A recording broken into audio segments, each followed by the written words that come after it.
അസ്സലാമു വറഹ്മത്തുള്ളാഹി. ഹിജാബി വിവാദം കൊടുമ്പിരി കൊള്ളുമ്പോൾ കാര്യങ്ങൾ കൈവിടുന്നു. വിദ്യാഭ്യാസ മന്ത്രി രംഗത്തിറങ്ങേണ്ടിയിരിക്കുന്നു, കാര്യങ്ങൾ പഠിക്കേണ്ടിയിരിക്കുന്നു. എന്തുകൊണ്ട്? നിങ്ങൾ കേട്ടു നോക്ക്. Good morning everyone. ആദ്യമേ തന്നെ ചോദ്യങ്ങൾ ഉന്നയിക്കരുതെന്ന് അഭ്യർത്ഥിക്കുകയാണ്. ആ അഭ്യർത്ഥന ഞങ്ങൾ പരിഗണിക്കൂല, ചോദിച്ചുകൊണ്ടേയിരിക്കും. ചോദിക്കാൻ അവകാശമുണ്ട്. എന്തേ നിങ്ങൾക്കൊരു പേടി? പറയട്ടെ. സ്നേഹം നിറഞ്ഞവരെ, സ്കൂളുമായി ബന്ധപ്പെട്ട് നടന്നു വരുന്ന വിഷയങ്ങളെ ഒരു വിശദീകരണം നൽകുവാൻ ആഗ്രഹിക്കുകയാണ് മാനേജ്മെന്റ്. എന്താണ് കട്ടി പറച്ചില്? മാനേജ്മെന്റ് വിശദീകരണം നൽകിയേ മതിയാവൂ. വെറുതെ വിടുമെന്ന് വിചാരിക്കണ്ട.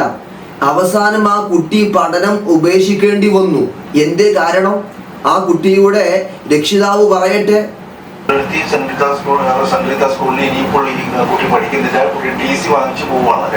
തീർച്ചയായിട്ടും എന്റെ മകള് ഷാള് ധരിച്ച് സ്കൂളിൽ ചെല്ലുമ്പോൾ ഷാള് ധരിച്ച കന്യാസ്ത്രീ പറയുന്നു കുട്ടികൾക്ക് ഭീതിയും ഭയവുമാണെന്ന് പറയുന്ന ആ സ്കൂളിൽ എനിക്ക് വിടാൻ സാധിക്കില്ല.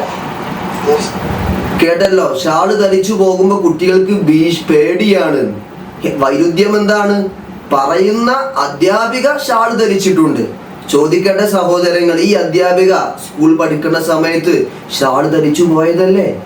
അന്ന് കൂടെയുള്ള സഹപാഠികൾക്ക് ഇല്ലാത്തൊരു പേടിയും ഭീതിയും ഇന്ന് ഉണ്ടെങ്കിൽ അതിന് പ്രശ്നം ആർക്കാണ്?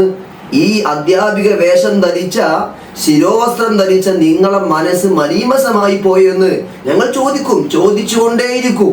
ഇവിടെയാണ് വിദ്യാഭ്യാസ മന്ത്രി പറഞ്ഞ വസ്തുത. നിങ്ങൾ കേട്ടു നോക്ക്. മന്ത്രി പറയട്ടെ. ഇവിടെ നമുക്ക് കാണാൻ ഒരു അത്ഭുതകരമായ കാര്യമാണ്. ശിരോവസ്ത്രം ധരിച്ചുകൊണ്ടുള്ള നിൽക്കുന്ന ടീച്ചറാണ് പിന്നെ കുട്ടിയോട് പറഞ്ഞത് ശിരോവസ്ത്രം ധരിക്കാൻ വേണ്ടി പാടില്ല. അതൊക്കെ ഒരു വിരോധാഭാസമേ നമുക്ക് കാണുന്നതിന് വേണ്ടി കഴിയും. അപ്പൊ നമുക്ക് പ്രശ്നം പരിഹാരം കണ്ടെത്തി പോകണം. കേട്ടല്ലോ, മന്ത്രി പറയുന്നു ശിരോവസ്ത്രം ധരിച്ച അധ്യാപികയാണ് കുട്ടികളോട് അത് ധരിക്കാൻ പാടില്ല എന്ന് പറയുന്നത്. എന്തൊരു വിരോധം! പ്രിയപ്പെട്ടവരെ, ഇവിടെ നമ്മൾ മനസ്സിലാക്കേണ്ടത് ഇതൊരു താൽക്കാലിക വിഷയമല്ല. ഇത് ശക്തമായ നിലപാട് സ്വീകരിക്കണം. ചോദിക്കട്ടെ, ഇവിടെ പണ്ടൊരിക്കൽ ആഘോഷത്തിൽ മുസ്ലിമീങ്ങൾ പങ്കെടുക്കാൻ പാടില്ല എന്ന് പറഞ്ഞപ്പോ അതിനെതിരെ സമരം നടത്തിയ, കേസ് കൊടുത്ത DYFI പ്രവർത്തകർ ഇപ്പൊ എവിടെയാണ്? ഇതൊന്നും നിങ്ങൾ കാണുന്നില്ലേ? ഒരു പൗരന്റെ അവകാശം അനിക്കപ്പെടുന്ന ഈ സാഹചര്യത്തിൽ എന്തേ നിങ്ങൾ പ്രതികരിക്കാതെ പോകുന്നത്? പ്രതികരണ ശേഷിയൊക്കെ നഷ്ടപ്പെട്ടു പോയോ? ഈ സ്കൂളിനെതിരെ ശക്തമായ അന്വേഷണം വേണം. അവിടെ നിർബന്ധമായി മതത്തിന്റെ കാര്യങ്ങൾ പരിശീലിപ്പിക്കുന്നു എന്ന് ഞാൻ വെറുതെ പറഞ്ഞതല്ല. 2008 ഈ സ്കൂളിനെ കുറിച്ച് ഒരു പരാതി വന്നിട്ടുണ്ട്. നമ്മുടെ യാസർ പൂക്കോട്ടുപാടം അദ്ദേഹത്തിന്റെ വീഡിയോ അത് വിശദമായി പറയുന്നുണ്ട്. ആ വാർത്ത ഒന്ന് കണ്ടു നോക്ക് നിങ്ങൾ. വേദപാഠ ക്ലാസ്സിൽ നിർബന്ധിച്ച് കുരിശി വരപ്പിക്കരുത്. മനുഷ്യാവകാശ കമ്മീഷൻ 2008 നവംബർ 29 സാറ്റർഡേ. ആലുവ വിദ്യാലയങ്ങളിൽ നടക്കുന്ന വേദപാഠ ക്ലാസ്സിൽ കുട്ടികളെ നിർബന്ധിച്ച് കുരിശി വരപ്പിക്കരുത് എന്ന് സംസ്ഥാന മനുഷ്യാവകാശ കമ്മീഷൻ പള്ളുരുത്തി സെന്റ് റീതാസ് സ്കൂളിൽ മറ്റു സമുദായക്കാരെ കൊണ്ട് കുരിശി വരപ്പിക്കുന്നതിനെതിരെ ഇവിടുത്തെ UKG വിദ്യാർത്ഥിയുടെ മാതാവ് ഷെമീന 2008 ഷെമീന നൽകിയ ഹർജിയിലാണ് ആലുവയിൽ നടന്ന സിറ്റിംഗ് കമ്മീഷൻ അംഗം ജസ്റ്റിസ് VP മോഹൻകുമാറിന്റെ നിർദ്ദേശം കേട്ടോളൂ.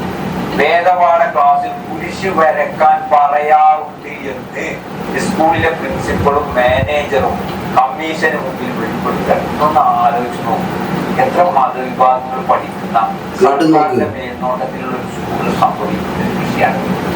മറ്റു മതക്കാർക്ക് തങ്ങളുടെ വിശ്വാസം അനുസരിച്ച് ജീവിക്കാൻ ഭരണഘടന അവകാശമുള്ളതിനാൽ ഇത്തരത്തിൽ നിർബന്ധിക്കാൻ സ്കൂൾ അധികൃതർക്ക് അധികാരമില്ല എന്ന് കമ്മീഷൻ ചൂണ്ടിക്കാണിക്കുകയാണ്. എന്നത് നിലകളിൽ 2008 നവംബർ 29 പത്രവാർത്തയെ കുറിച്ചാണ് ഞാൻ പറയുന്നത്. ഏത് സ്കൂളിനെ കുറിച്ചാണ് പറയുന്നത്? ഇപ്പൊ ഹിജാബ് വിഷയം നടക്കുന്ന പള്ളുരുത്തി സെന്റ് റീതാസ് സ്കൂളിനെ കുറിച്ച് തന്നെയാണ് പറയുന്നത്. കേട്ടല്ലോ, അപ്പൊ ശക്തമായി പ്രതികരിക്കണം. അനുവദിച്ചുകൂടാ. എന്തേ നമ്മൾ DYFIക്കാരും രാഷ്ട്രീയക്കാരൊക്കെ ഇവിടെ ഒരു വ്യക്തമായ അന്വേഷണം നടത്തി അവിടെ മറ്റുള്ള എല്ലാ മതങ്ങൾക്കും മതം അനുസരിച്ചുകൊണ്ട് പഠനം നടത്താൻ നമ്മുടെ രാജ്യം നമുക്ക് അവകാശം നൽകുന്നുണ്ട്. അത് ലംഘിക്കപ്പെടുന്നുണ്ടോ എന്ന് അന്വേഷണം നടത്തണ്ടേ? അതുകൊണ്ട് എന്നെ കേൾക്കുന്ന ആളുകളോട് ഇതൊക്കെ ചില ആളുകൾ അവകാശപ്പെടുത്തിയിട്ടുണ്ടെങ്കിൽ ഇവിടെ ഏറ്റവും വലിയത് ജനങ്ങൾ തന്നെയാണ്. ജനങ്ങൾ പ്രതിരോധിക്കണം. നമ്മൾ പ്രതികരിക്കണം. പ്രതികരണ ശേഷി ഇല്ലാത്തവരായി മാറരുത്. ഈ വീഡിയോ കാണുന്ന ഓരോ ആളും ഒന്ന് ഷെയർ ചെയ്തിട്ടെങ്കിലും നമ്മുടെ പ്രതിഷേധം അറിയിക്കണം. അല്ലാഹു സുബ്ഹാനഹു വ തആല നല്ല കാര്യങ്ങൾ ചെയ്യാനും പ്രവർത്തിക്കാനും നമുക്ക് തൗഫീഖ് നൽകി അനുഗ്രഹിക്കുമാറാവട്ടെ. ഇനിയും കാണാം ദുആ വസിയത്തോടു കൂടെ. അസ്സലാമു അലൈക്കും വറഹ്മത്തുള്ളാഹി വബറകാതുഹു.